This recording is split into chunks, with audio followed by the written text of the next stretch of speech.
Bom, então hoje nós vamos dar sequência a esse capítulo 10, em que Saulo está a caminho de Damasco, indo encontrar Ananias, que ele conseguiu a autorização do Sinédrio para que fosse em outra cidade, dar sequência a esses trabalhos, né, de perseguição aos cristãos, aos seguidores desse Nazareno que ele não entende. Principalmente motivado pelo fato de que Ananias foi a pessoa quem converteu o pensamento de Abigail, que era o grande amor dele, a uma filosofia religiosa que ele discorda, que ele ainda não consegue entender. E a gente, na primeira parte do capítulo, viu que ele está indo nesse propósito, mas no meio do caminho ele já começa com reflexões que já aconteceram várias vezes na vida de Saulo, né? De ele questionar isso, de ele observar isso por parte desses cristãos que ele tem enfrentado. Ele observa uma paz, uma serenidade que ele não ainda consegue alcançar, apesar de vivenciar integralmente as leis da maneira que ele entende. Apesar de ter sido orientado pelos melhores mestres da época, apesar de ele estar conquistando materialmente tudo aquilo que uma pessoa pudesse almejar. Ele tem prestígio, ele tem uma posição política, social ali invejável. Ele é uma pessoa jovem, cheia de vitalidade. Então, tudo isso que ele tem, ele é uma pessoa rica, e tudo isso que ele tem ainda faz com que ele sinta um vazio, com que ele sinta ainda algo que é o maior objetivo da busca dele, que ele não encontra, e que ele está encontrando nessas pessoas que ele está combatendo, que ele está lutando para acabar com esse movimento que está acontecendo na época. Então vamos dar sequência nesse momento aí. Então que, ó, no último dia a gente terminou com esse trecho aqui, né? Entretanto, aqueles adeptos do carpinteiro crucificado ostentavam uma serenidade desconhecida. Então ele não tinha o conhecimento de como alcançar aquela serenidade. Ele achava que ele conquistaria essa serenidade, essa paz, essa glória, sendo o que ele é, mas ele não encontra. Então ele está nesse caminho. Não é um caminho tão curto, né, pelo que a gente está vendo. Ele está acompanhado de mais três cavaleiros ali que estão na mesma missão que ele. Então vamos lá. E por mais que os companheiros lhe chamassem a atenção para os primeiros quadros de Damasco, que se desenhavam ao longe, Saulo não conseguia forrar-se ao solilóquio sombrio. Então ele estava envolvido naquele pensamento e os amigos dele ali, né, chamando já a atenção que estavam chegando em Damasco, já estavam começando a visualizar os prédios ali, as casas, né? Parecia não ver os camelos resignados que se arrastavam pesadamente sob o sol de brasas a pino do meio-dia. Embalde foi convidado à refeição. Detendo-se por minutos num pequeno oásis delicioso, esperou que terminasse o leve repasto dos companheiros e prosseguiu na marcha, absorvido pela intensidade dos pensamentos íntimos. Então ele estava alheio a tudo que estava acontecendo, inclusive, pelo que descreve aí, era sol lá em cima, né, no meio de um deserto, eles pararam num oásis, mas ele nem fez a refeição adequadamente e seguiu. Ele próprio não saberia explicar o que se passava. Suas reminiscências atingiam os períodos da primeira infância. Então ele estava numa linha de pensamento, né, de buscas, de lembranças com relação a essa luta dele, que chegava até a infância dele. Ele começou a lembrar dele pequeno, os propósitos, as primeiras conquistas, né, quais eram os objetivos, né, da sua vida. Todo o seu passado laborioso aclarava-se nitidamente naquele exame introspectivo. Dentre todas as figuras familiares, a lembrança de Estevão e de Abigail destacavam-se. como a solicitá-lo para mais fortes interrogações. Porque haviam adquirido os dois irmãos de Corinto tal ascendência em todos os problemas do seu ego.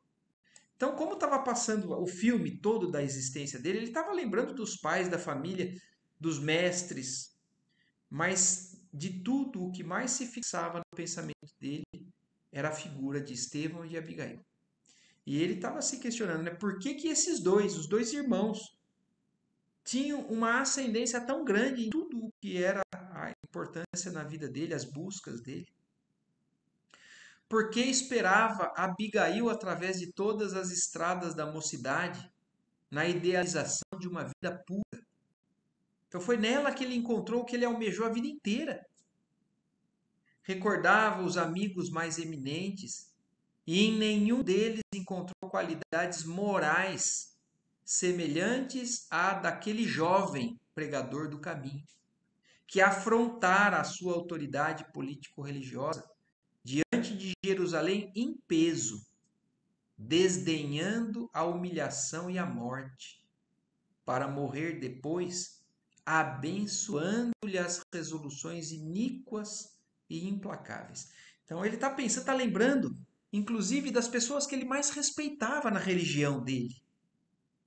E Estevão é a personalidade mais marcante, que mais chama atenção, que conseguiu, de certa forma, até humilhar ele perante a toda Jerusalém.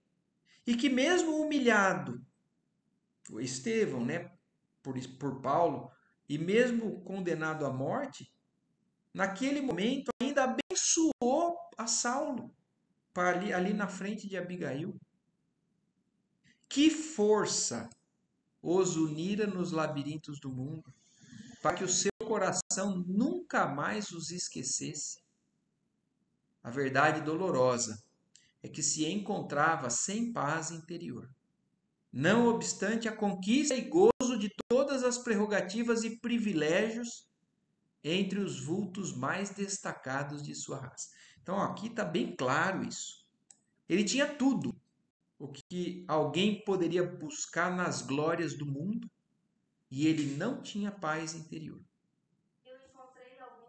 Enfileirava no pensamento as jovens que havia conhecido no transcurso da vida, as afeiçoadas da infância, e em nenhuma podia encontrar as mesmas características de Abigail, que lhe adivinhava os mais recônditos desejos.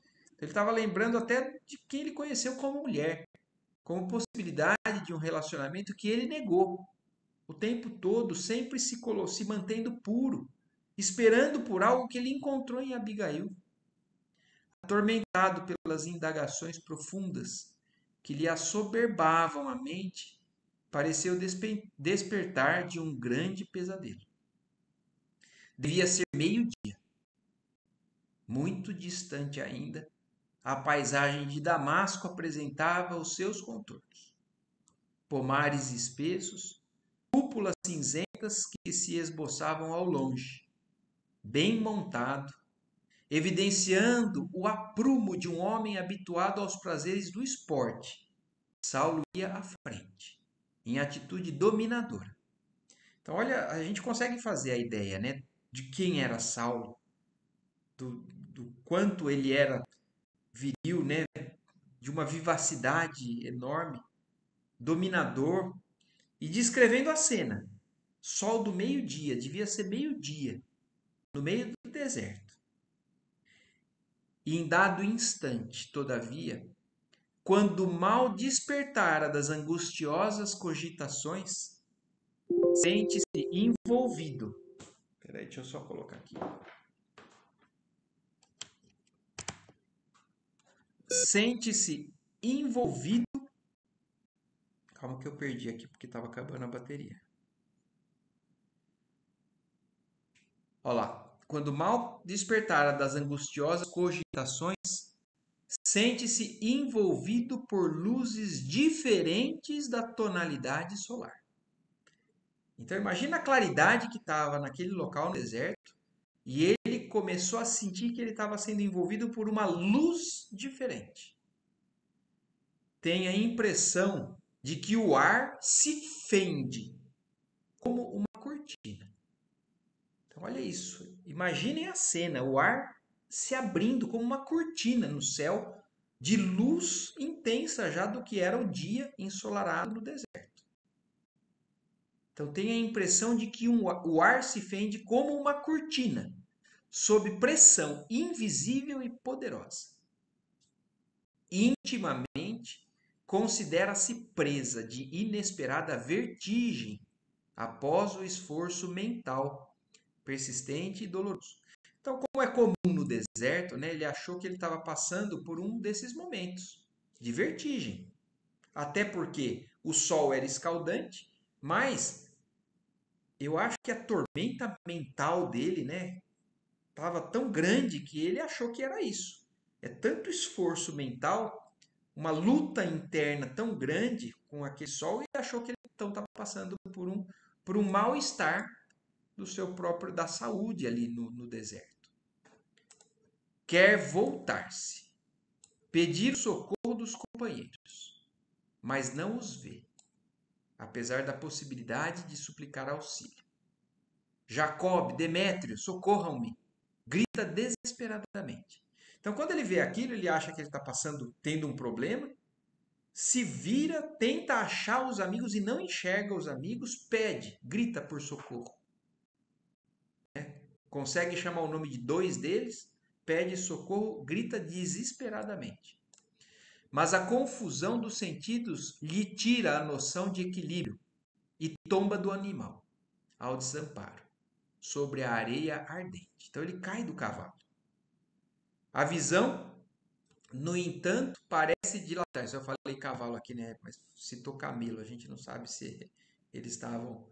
Provavelmente não. Ele caiu do animal, descreveu. Ele caiu da montaria onde ele estava, caiu na areia.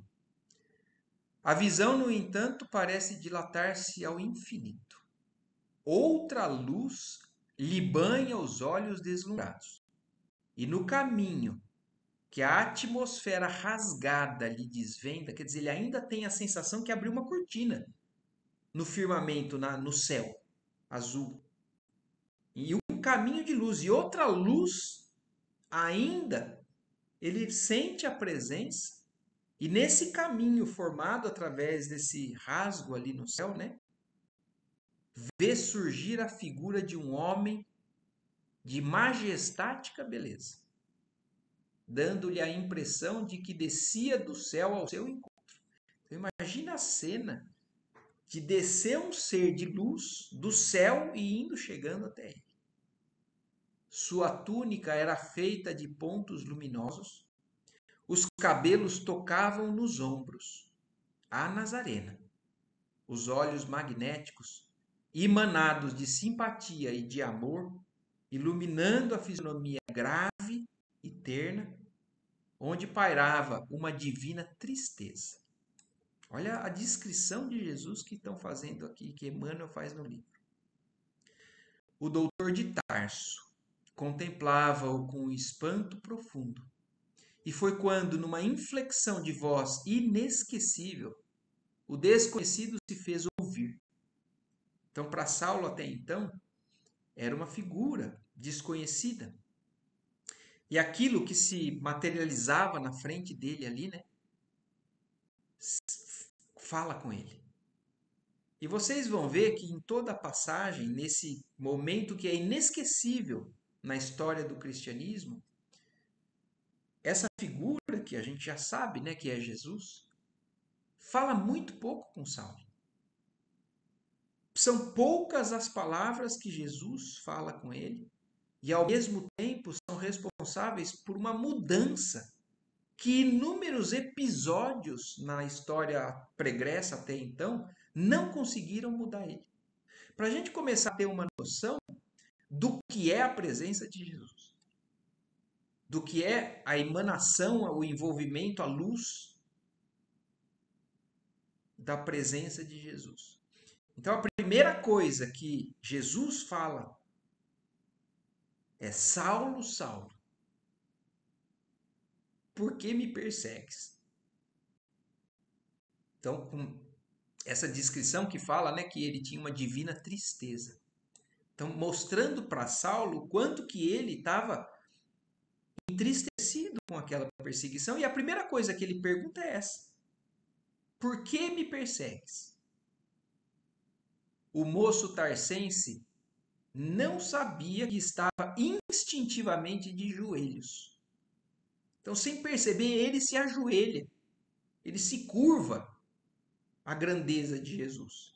Até então, ele só maldizia, ele só perseguia, ele só odiava, como foi descrito nos textos anteriores. Ele odiava com todas as forças aquele carpinteiro. E só a presença e essa pergunta já fez ele se dobrar de joelhos na frente dele. Sem poder definir o que se passava, comprimiu o coração numa atitude desesperada. Incoercível sentimento de veneração apossou-se inteiramente dele. O que significava aquilo? De quem o vulto divino que entrevia no painel do firmamento aberto? Então, quem era aquele que desceu do céu, que rasgou? De quem era esse vulto divino que apareceu, né, nesse céu do firmamento aberto, no painel do firmamento aberto? E cuja presença ali inundava o coração precípite de emoções desconhecidas? Enquanto os companheiros cercavam o jovem genuflexo, sem nada ouvirem nem verem. Então, olha isso. Os 3 companheiros de Saulo estavam ainda ao lado dele. Quando ele se volta e tenta enxergar os amigos e pedir socorro, ele já não enxerga. Quer dizer, ele já estava numa outra dimensão, onde ele foi alçado, e os 3 estão vendo ele. Estão vendo ele ajoelhado, ouvindo, observando, mas não estavam ouvindo nada. Não estavam ouvindo a voz de Jesus, por exemplo, que pergunta: Saulo, Saulo, por que me persegues? Então, os companheiros estavam cercando ele ali, aquele delírio, aparente delírio, né? Não obstante haverem percebido, a princípio, uma grande luz no alto. Saulo interrogava em voz trêmula e receosa. Quer dizer, os companheiros dele não ouviram e nem viram Jesus, mas perceberam uma luz diferente do alto. E viram o Saulo ajoelhado perguntar: quem sois vós, Senhor? Ao lado de uma luz balsâmica e num tom inconcebível de inconcebível doçura, o Senhor respondeu: eu sou Jesus. Não dá para a gente imaginar o que é, né? Jesus aparecer. E essa é a segunda frase de Jesus para Saulo. Só se identificando, se confirmando o que Saulo já supunha, né? E então viu-se o orgulhoso e inflexível doutor da lei curvar-se para o solo, em pranto convulsivo. Dir-se-ia que o apaixonado rabino de Jerusalém fora ferido de morte. E isso é verdade. Isso é um ferimento que mata o velho homem, né? Morre. Não tem mais como. Depois desse contato, pode ser um ferimento, como acontece por uma espada, por exemplo. Fere, a pessoa não morre na hora, mas se ela não morre na hora, ela vai morrer. Então, quem é que vai morrer? É o velho Saulo, que até então estava endurecido. Estava, por todas as maneiras, sendo chamado, sendo alertado e não tinha conseguido despertar, não tinha conseguido enxergar. Então, olha como Emmanuel descreve essa cena dessas 2 frases que Jesus já diz para ele. Dir-se-ia que o apaixonado rabino de Jerusalém, aquela pessoa inflexível, fora ferido de morte.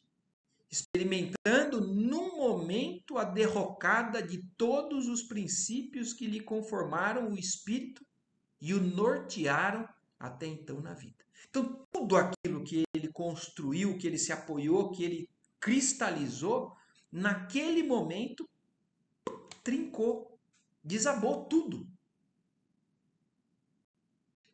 Diante dos olhos tinha agora, assim, aquele Cristo magnânimo e incompreendido. Os pregadores do caminho não estavam iludidos. Olha o que ele está reconhecendo já. Todo mundo que eu estou perseguindo não estavam iludidos.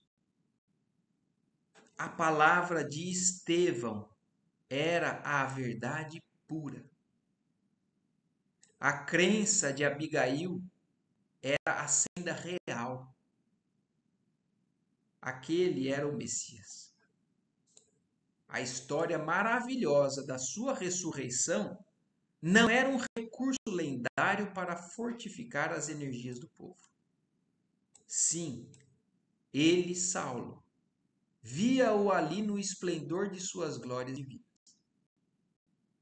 E que amor deveria animar-lhe o coração cheio de augusta misericórdia para vir encontrá-lo nas estradas desertas, a ele, Saulo, que se arvorara em perseguidor implacável dos discípulos mais fiéis.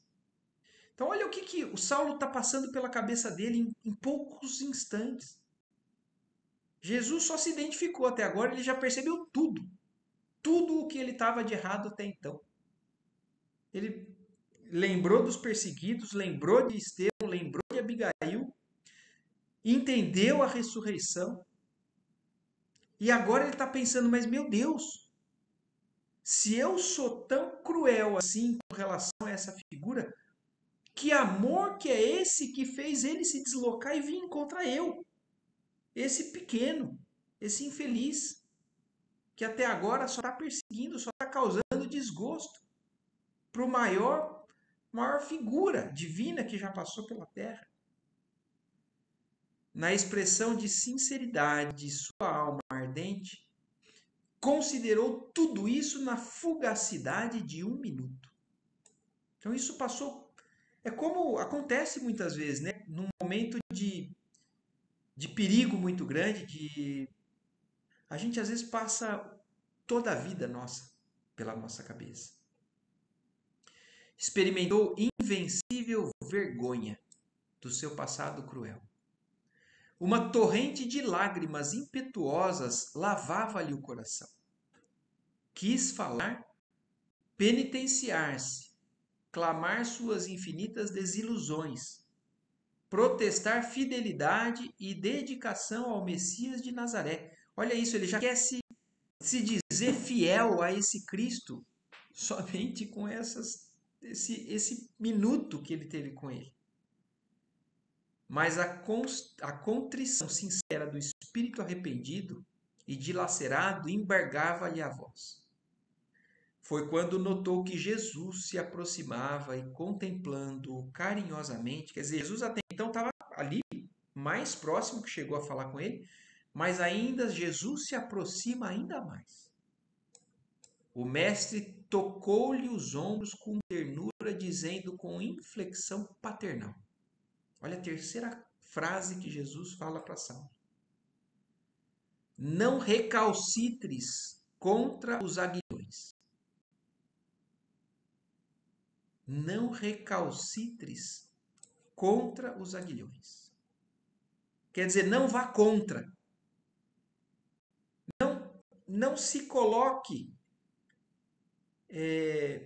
no movimento contrário ao que esses aguilhões. O que isso significa aguilhões? Né? Aguilhão, se a gente procurar no dicionário, é um instrumento pontiagudo que era usado para empurrar a criação para frente, os animais para frente. Então, os pastores, os criadores de rebanhos de animais, para impedir o movimento de um animal bruto, né? Maior do que muitas vezes aquela pessoa que está empurrando esse animal, Ele usava de espeto. Para quê? Para fazer com que aquele animal entendesse que se ele fosse contra o espeto, ele iria se ferir ainda mais. E que aquele que estava espetando estava querendo que ele fosse naquela direção. Olha o que Jesus fala para ele. Saulo até então estava indo de encontro com o espeto, com esse instrumento pontiagudo, e estava se ferindo cada vez mais. E Jesus fala exatamente isso. Não vá contra isso que está te impulsionando nesse caminho. Como se isso é um alerta para todos nós. Todos nós ainda carregados de animalidade com relação às nossas misérias, às nossas sombras ainda. A gente insiste em seguir naquele caminho, em querer aquilo, a questão de uma série de coisas que a gente pode pensar aqui nesse momento, e aquilo só faz a gente sofrer. E Jesus nos mostra que se a gente for no caminho contrário, a gente vai encontrar o caminho aberto, a paz, a tranquilidade, e ainda assim a gente insiste em contra esses aguilhões. Então essa frase de Jesus, ela é um ensino para a humanidade inteira, mas foi um alerta para Saulo naquele momento, que até então estava recalcitrando contra os aguilhões que a vida estava mostrando para ele. E Saulo compreendeu. Desde o primeiro encontro com Estevão, forças profundas o compeliam a cada momento e em qualquer parte à meditação dos novos ensinamentos. Quer dizer, naquele momento ele entendeu que ele estava sendo chamado a entender tudo aquilo e ele estava teimoso. Ele estava ainda sendo duro e naquele momento, com aquela frase, ele entende. E olha o que ainda Emmanuel, né? Porque aqui é Emmanuel descrevendo essa cena e falando: o Cristo chamara-o por todos os meios e de todos os modos. E ele não tinha entendido. Quer dizer, ele podia já ter sido mais sensível e começado a jornada dele de seguir o Cristo muito antes. E muitas vezes isso somos nós. Quantas vezes nós somos alertados, nós somos chamados e a gente insiste, ainda na mesma cristalização de pensamento, de movimento, de atitude. Então, o Cristo chamou Saulo por todas as formas, de todos os modos, ele não tinha percebido, até que ele precisasse chegar ali na frente dele e perguntasse: por que você ainda está me perseguindo? Sem que pudessem entender a grandeza divina daquele instante, os companheiros de viagem viram-no chorar mais copiosamente. Então, imaginem ainda aqueles amigos dele acompanhando tudo aquilo. E aí viram ele ainda chorar agora mais. Então, para eles, ele também, o Saulo estava passando por um problema mental ou orgânico, um delírio do deserto, mas agora eles estavam estranhando. Ele está chorando e está chorando ainda cada vez mais. O moço de Tarso soluçava. Ante a expressão doce e persuasiva do Messias Nazareno, considerava o tempo perdido em caminhos escabrosos e ingratos. Então, até nisso ele está passando agora a mente dele, o pensamento. Meu Deus, quanto tempo eu perdi, porque realmente eu fui chamado antes do que isso.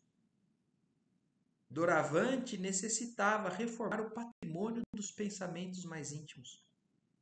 A visão de Jesus ressuscitado aos seus olhos mortais renovava-lhe integralmente as concepções religiosas.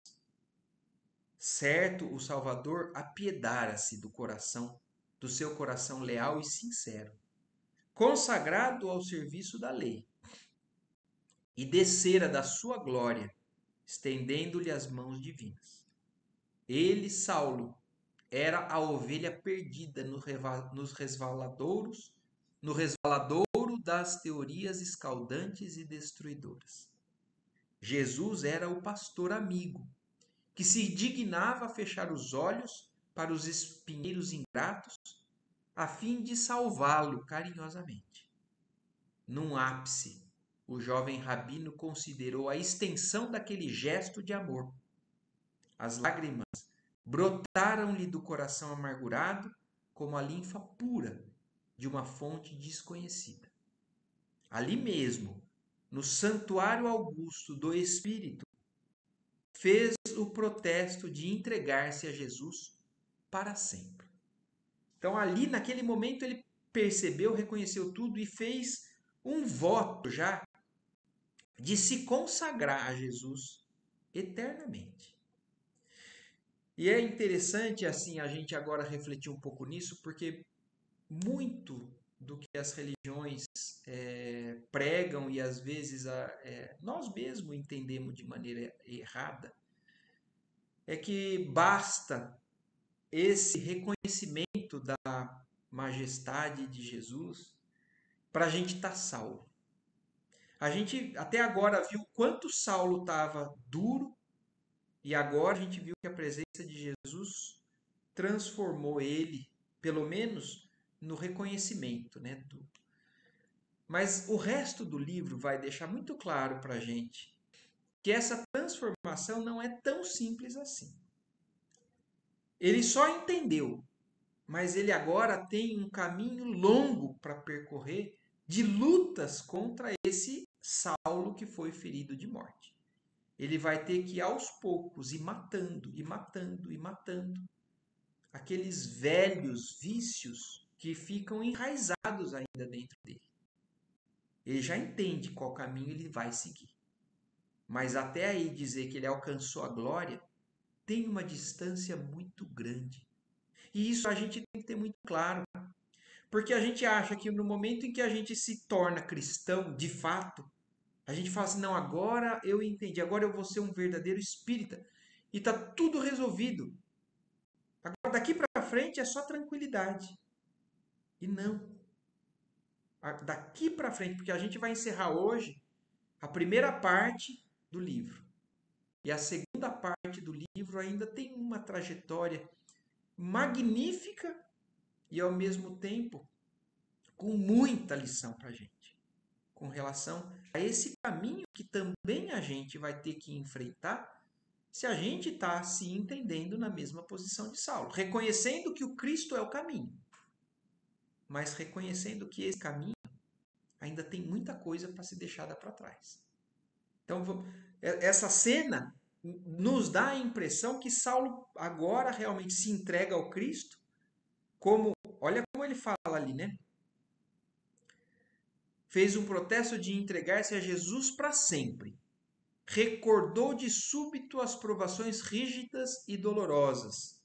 A ideia de um lar morrera com Abigail. Sentia-se só e acabrunhado. Doravante, porém, entregar-se-ia ao Cristo, como simples escravo do seu amor. E tudo envidaria para provar-lhe que sabia compreender o seu sacrifício, amparando-o na senda escura das iniquidades humanas, naquele instante decisivo do seu destino. Então isso tem que ficar muito claro para a gente, porque o Emmanuel ele é muito descritivo com relação a esses detalhes do que Saulo está pensando, do que ele está sentindo. E ele cita em vários momentos aqui, né? Ele entende do sacrifício que ele vai ter que fazer agora para seguir o Cristo.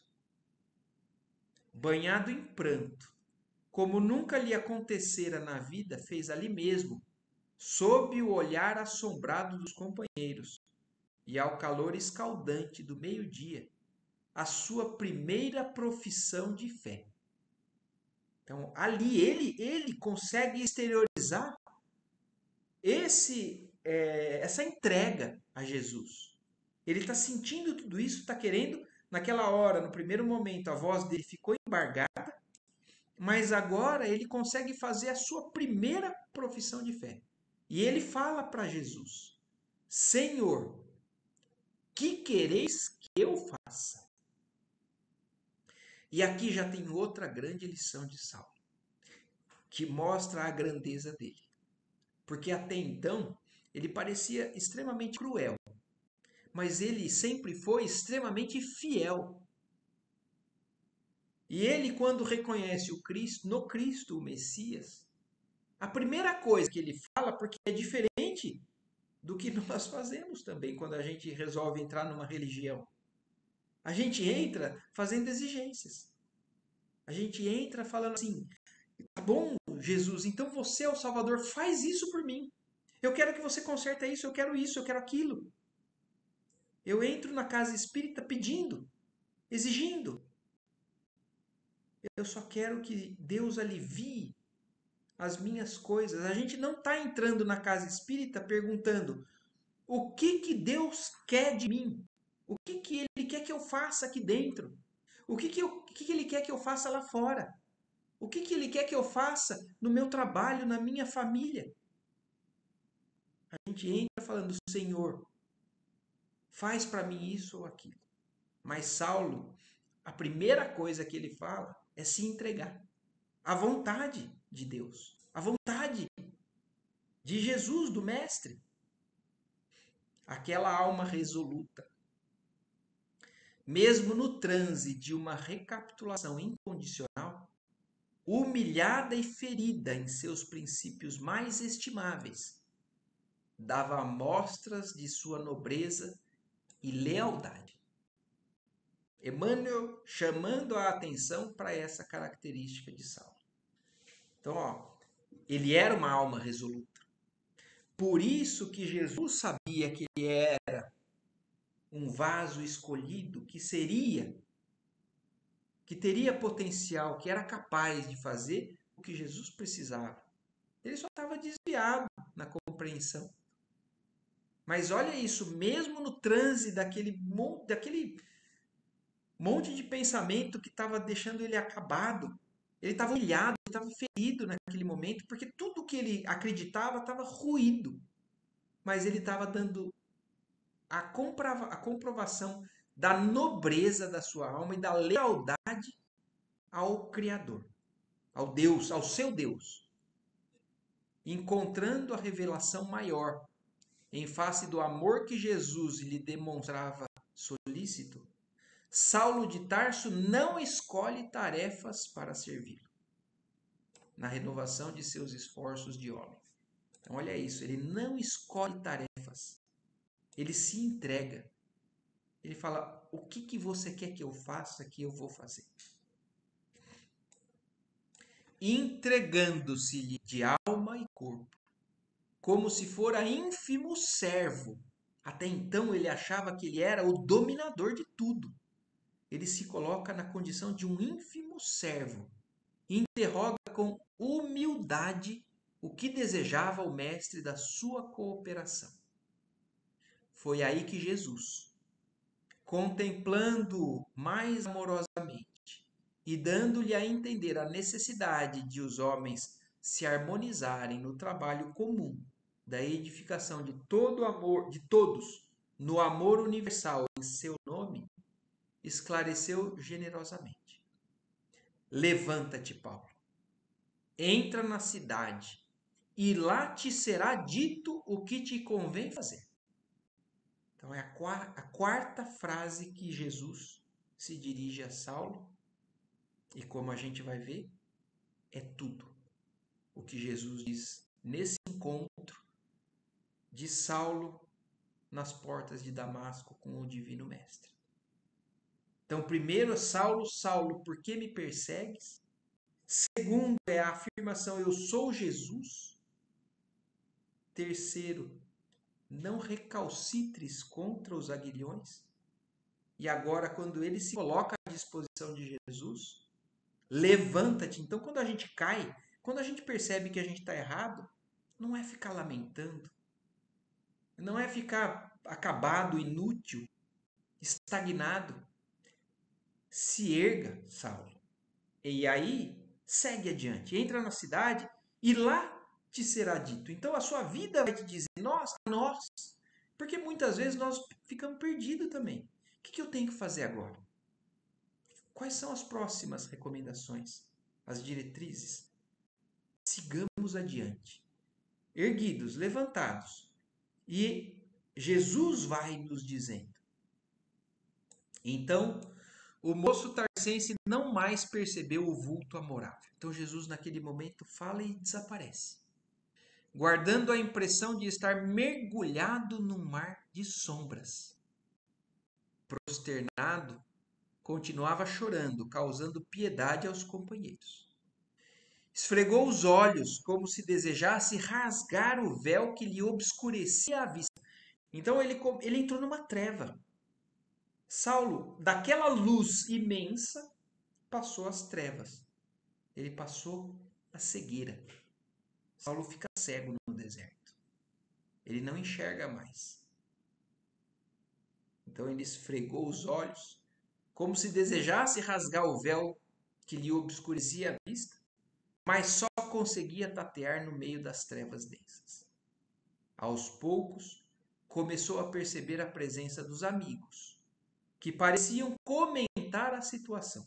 Então ele voltou a ouvir as vozes, que ele não estava ouvindo. E aí ele começa, na cegueira, naquela escuridão, ouvir. Afinal, Jacob, dizia um deles, evidenciando grande preocupação. Que faremos agora? Acho bom, respondia o interpelado, enviarmos Jonas a Damasco, requisitando providências imediatas. Mas que teria se passado? Perguntava o velho respeitável que respondia por Jonas. Não sei bem, esclarecia Jacob, impressionado. A princípio notei intensa luz nos céus e em seguida ouvi que ele pedia socorro. Quer dizer, os companheiros ouviram ele pedindo socorro. Nem tive tempo de atender, porque no mesmo instante ele caiu do animal, sem poder esperar qualquer recurso. O que me preocupa, ponderava Demétrio, é esse diálogo com as sombras. Com quem conversará ele? Se lhe escutamos a voz e não vemos ninguém, que se passa, que se passará aqui nesta hora, sem que possamos compreender? Então os amigos dele ali, os companheiros, estavam perdidos, não sabiam o que fazer. Presenciando toda aquela cena, ele falando, não estavam ouvindo resposta, o Saulo chorando, chorando mais, pedindo socorro. Mas não percebes que o chefe está em delírio? Objetou Jacob prudentemente. As grandes viagens com o sol causticante costumam abater as organizações mais resistentes. Além disso, como vimos, desde a manhã ele parece acabrunhado e doente. Então eles já, pela postura de Saulo, né, desde cedo, né, naquele momento introspectivo, já achavam que fazia parte desse mal-estar, que ele já estava do início da viagem. E quando chega no auge, né, do sol causticante, como eles falam ali, eles acham que ele entrou realmente em delírio. Não se alimentou, enfraqueceu-se com o esforço desses dias tão longos que vimos atravessando desde Jerusalém com grande sacrifício. A meu ver, concluía, abanando a cabeça entristecido. Então imagina, né, eles ali. Trata-se de um desses casos de febres que atacam repentinamente no deserto. O velho Jonas, no entanto, de olhos arregalados, fixava o rabino soluçante com grande admiração. Depois de ouvir a opinião dos companheiros, então o companheiro, né, que falou, Jacob, que estava falando que era um delírio, claro, como ele já tinha visto em outros casos, mas o Jonas estava observando e falando, né? Depois de ouvir a opinião dos companheiros, falou receoso, como se temesse ofender alguma entidade desconhecida. Tenho grande experiência destas marchas com o sol a pilho. Gastei a mocidade conduzindo camelos através dos desertos da Arábia. Mas nunca vi um doente nesses lugares com estas características. A febre dos que caem extenuados no caminho não se manifesta com delírio e com lágrimas. Quer dizer, tudo bem, ele pode estar com mal, mas não é assim que eu tenho visto. Eles desmaiam, eles ficam com febre, entram em uma inconsciência. Mas delirar e chorar não é característica disso que vocês estão dizendo. O enfermo cai abatido, sem reações, é um desmaio. Aqui, porém, observamos o patrão como se estivesse a conversar com um homem invisível para nós. Reluto em aceitar essa hipótese, mas estou desconfiado de que, em tudo isso, haja sinal dos sortilégios do caminho. Então aí um dos companheiros, né, começa a falar, isso daí está me parecendo que é coisa de quem nós estamos perseguindo. São essas feitiçarias que eles são capazes de fazer. Os seguidores do carpinteiro sabem processos mágicos que estamos longe de compreender. Não ignoramos que o doutor se consagrou à tarefa de persegui-los onde se encontrem. Quem sabe planejaram contra ele alguma vingança cruel. Ofereci-me para vir a Damasco a fim de fugir dos meus parentes, que parecem seduzidos por essas doutrinas novas. Então, olha isso, um desses companheiros estava se oferecendo a fazer a viagem com Saulo porque estava com medo dos parentes que já estavam também se rendendo a essa nova doutrina.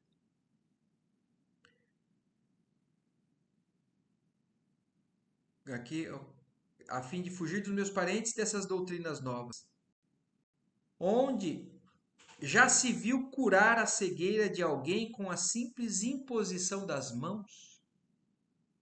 Entretanto, meu irmão curou-se com o famoso Simão Pedro. Quer dizer, estava relatando as coisas que ele, para eles, era feitiçaria. Onde já se viu curar alguém da cegueira só com a imposição das mãos? E aí o Jonas está falando, meu irmão foi curado por esse Simão Pedro aí. Só a feitiçaria, a meu ver, esclarecerá essas coisas. Vendo tantos fatos misteriosos em minha própria casa, tive medo de Satanás e fugi. É a maneira como eles compreendem, né? O que é incompreendido, o que eles não têm ainda o alcance. Recolhido em si próprio, surpreendido no meio das trevas densas que o envolviam, Saulo escutou os comentários dos amigos, experimentando grande abatimento, como se voltasse exausto e cego de uma imensa derrota. Então, a sensação que Saulo estava ali naquele momento era essa agora. Porque ele voltou derrotado, cego, cansado, e ouvindo esses comentários, limpando as lágrimas, chamou um deles com profunda humildade. Olha a mudança já de padrão de Saulo. Até então, orgulhoso, voltou-se com profunda humildade. Acudiram todos solicitamente. O que aconteceu? Perguntou Jacob, preocupado e ansioso. Estamos aflitos por vossa causa. Estais doente, Senhor? Providenciaremos o que julgares necessário. Saulo fez um gesto triste e acrescentou: Estou cego. Mas que foi? Perguntou o outro inquieto. Eu vi Jesus Nazareno, disse contrito, inteiramente modificado.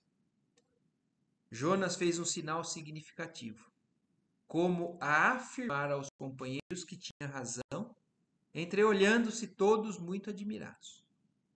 Entenderam de modo instintivo que o jovem rabino se havia perturbado.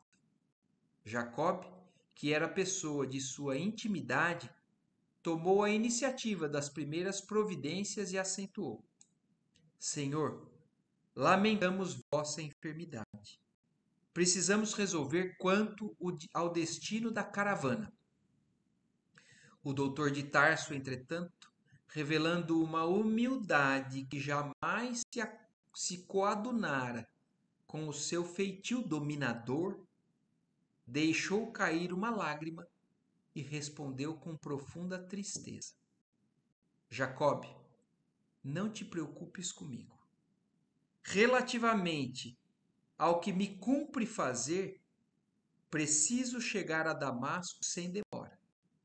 Quanto a vocês, e a voz reticenciosa quebrantara-se dolorosamente, como premida de grande angústia para concluir em tom amargo.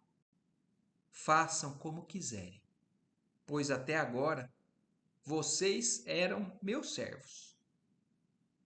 Mas de hora em diante, eu também sou escravo, não mais me pertenço a mim mesmo. Olha a profundidade do que Saulo já estava se entregando. Ele estava reconhecendo. E olha o quanto que isso é um esforço para ele, inclusive lidar e reconhecer perante a todos aqueles que ele tinha satisfação de mostrar o poder dele. Ante aquela voz humilde e triste, Jacob começou a chorar. Tinha plena convicção de que Saulo enlouquecera.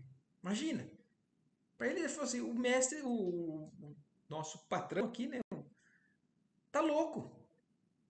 Chamou os dois companheiros à parte e explicou: Vocês voltarão para Jerusalém com a triste nova, enquanto me dirijo à cidade próxima com o doutor, a providenciar da melhor forma. Levá-lo-ei aos meus amigos e buscaremos o socorro de algum médico. Noto-o extremamente perturbado. O jovem rabino cientificou-se das deliberações quase sem surpresa. Conformou-se passivamente com a resolução do servo. Aqui eu acho que vale também a gente ter mais uma reflexão com relação à realidade de todos que resolvem seguir esse caminho. Saulo até então era perseguidor. Só perseguia aqueles que ele não entendia na nova fé. A partir do momento que ele entende e se converte, ele vai passar a lidar com a incompreensão. Ele vai passar a lidar com a dificuldade da perseguição daqueles que não estão prontos. E não é pelo fato de que ele se converteu que os outros vão se converter junto. É individual. É algo muito pessoal. Esse momento que cada um tem o seu. O grande momento, não estou falando de aceitar uma religião, de seguir uma religião, é de dar uma mudança radical, de abandonar velhos hábitos, de se entregar de fato a uma vida realinhada com esses princípios, que quando a gente faz isso, a gente destoa do resto que a gente está acostumado a conviver. E o normal é a gente encontrar resistência. E é por isso que Saulo, na verdade, aí Paulo, deixa numa das cartas, das inúmeras cartas que ele deixa, né? Falando que aquele que desejar viver fielmente em Cristo vai padecer perseguições. Então, lá na frente, ele deixa isso claro. Porque ele perseguiu e ele foi perseguido. Então, e agora, quando ele vê a inconformação, os companheiros dele estavam lidando com ele exatamente como ele lidava com o assunto. Achando que era loucura, que era feitiçaria. Então, ele cientificou-se das deliberações dos amigos quase sem surpresa, porque ele já estava entendendo o padrão, que era o que ele até então vivenciava. Conformou-se passivamente com a resolução do servo. Naquela hora, submerso em trevas densas e profundas, tinha a imaginação repleta de conjecturas transcendentes. A cegueira súbita não o afligia. Do âmbito daquela escuridão que lhe enchia os olhos da carne, parecia emergir o vulto radioso de Jesus aos seus olhos de espírito. a gente só tem lição. Se a gente parar para ficar assim refletindo em cada lição de cada trecho da história de Saulo, a gente não acaba o livro. Mas eu acho que vale a pena a gente, quando tudo acontece de maneira contrária ao que a gente espera, a gente tem medo, a gente se desespera. E Saulo tá cego, Saulo ficou cego. E ele não teve medo. A cegueira súbita não afligiu a Saulo. Apesar de estar ali mergulhado numa escuridão, ele ainda estava com a visão de Jesus e já confiante de que, independente do que ele tivesse que passar, seria uma bênção, seria um privilégio ele poder passar para poder testemunhar, ou para aquela fé, ou aquilo que. A cegueira súbita não o afligia. Era justo que cessassem as suas percepções visuais, a fim de conservar para sempre a lembrança do glorioso minuto de sua transformação para uma vida mais sublime. Então ele estava agradecendo agora o fato de agora ele estar cego, porque ele estava consolidando aquela visão que ele teve há poucos minutos atrás. Saulo recebeu as observações de Jacob com a humildade de uma criança, sem uma queixa, sem resistência. Ouviu o trotar da caravana que regressava, enquanto o velho servidor lhe oferecia o braço amigo, tomado de infinitos receios. Com o pranto a escorrer dos olhos inexpressivos, como perdidos em alguma visão indevassável no vácuo, o orgulhoso doutor de Tarso, guiado por Jacob, seguiu a pé, sob o sol ardente das primeiras horas da tarde. Comovido pelas bênçãos que recebera das esferas mais elevadas da vida, Saulo chorava como nunca. Estava cego e separado dos seus. Dolorosas angústias represavam-se-lhe no coração opresso.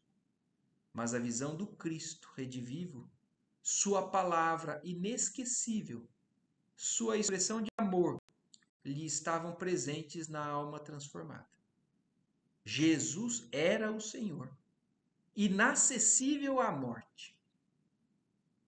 Ele orientaria os seus passos no caminho, dar-lhe-ia novas ordens, secaria as chagas da vaidade e do orgulho que lhe corroíam o coração. Sobretudo, conceder-lhe-ia forças para reparar os erros dos seus dias de ilusão.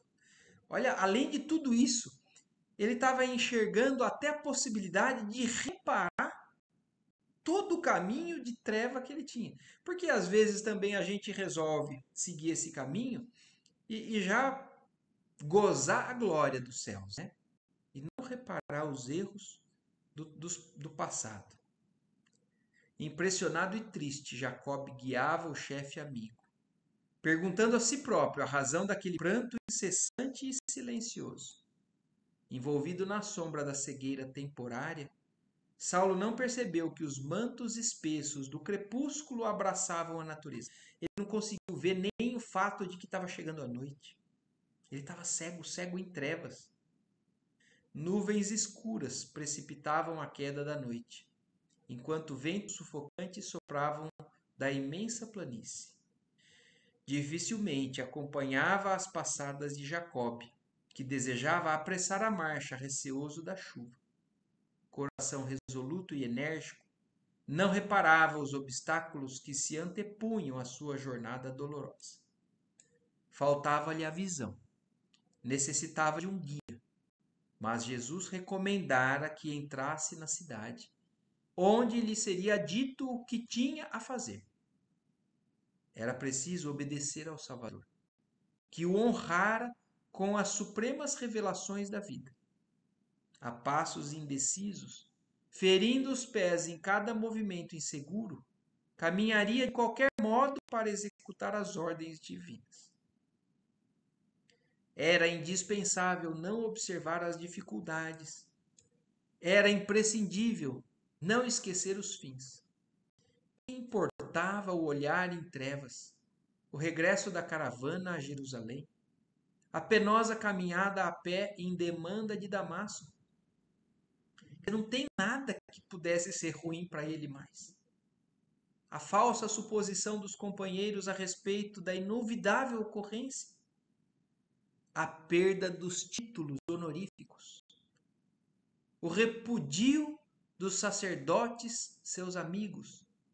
A incompreensão do mundo inteiro diante do fato culminante do seu destino. Nada mais importava para Saulo. A visão do Cristo, a visão da verdade, se sobrepunha a qualquer coisa que ele pudesse ter de contrariedade no mundo. Saulo de Tarso, com a profunda sinceridade que lhe caracterizava as mínimas ações, só queria saber que Deus havia mudado de resolução a seu respeito. Ser-lhe-ia fiel até o fim, como ele sempre foi. Só que ele entendeu que o que Deus queria dele não era o que ele estava entendendo. Então, quando ele entendeu isso, ele continuaria fiel. A fidelidade dele é acima de tudo. Quando as sombras crepusculares se faziam mais densas, 2 homens desconhecidos entraram nos subúrbios da cidade. Então eles entraram na cidade, né, quando já estava o comecinho da noite. Embora a ventania afastasse as nuvens tempestuosas na direção do deserto, grossos pingos de chuva caíam aqui e ali sobre a poeira ardente das ruas. As janelas das casas residenciais fechavam-se com estrépito.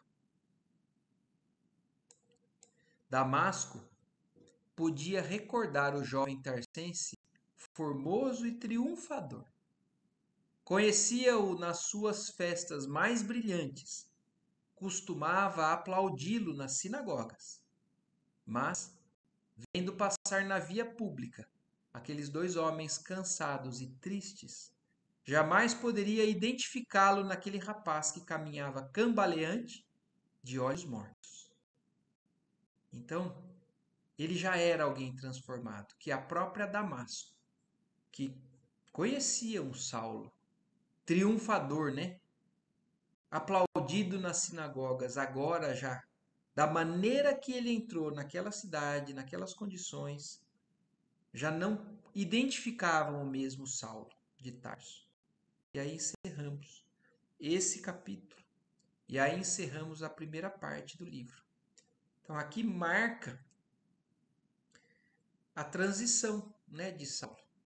Então o primeiro livro, a primeira parte aqui se finaliza com a descrição, né, fabulosa do Emmanuel, que nos traz esses detalhes, essa maneira de narrar que nos faz refletir tanto e nos inteirar tanto, né, do que aconteceu realmente. Porque isso é uma joia, isso é uma preciosidade que o cristianismo não tinha até então.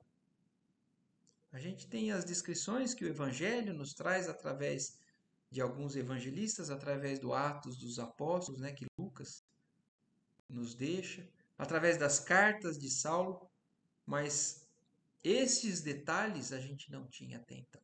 E daqui para frente, mais detalhes ainda. Aqui, ó, terminando então a primeira parte do livro, agora entraremos na segunda parte, com o primeiro capítulo no próximo domingo, que se chama Rumo ao Deserto. Certo? Vocês têm algo que queiram aí falar? Mas nem precisa, eu acho. Eu não consigo nem falar. Sem palavras, né? Emmanuel já disse tudo aí. Tudo.